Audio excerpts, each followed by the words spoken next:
Ultima di campionato per il Matera con due feste in una, la prima per brindare alla vittoria sui campani della Viribus, la seconda più intensa e frenetica per salutare la sconfitta del Bitonto che ha cancellato per i materani l'incubo dei play-out.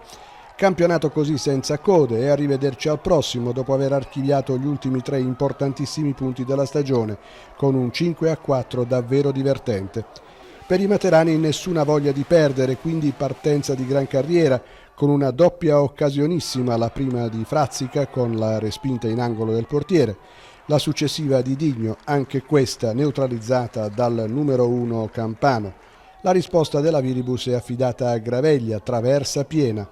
Poi ci provano a turno De Rosa, Grassani e Frazzica fino al vantaggio di De Rosa al 21esimo che apre la girandola dei gol. Pareggia Sansone al 38esimo. Un minuto e Matera è di nuovo in vantaggio con Frazzica. Di nuovo parità con Scarpa al 41esimo. Chiusura del tempo con i materani di nuovo in testa, autore del gol Frazzica.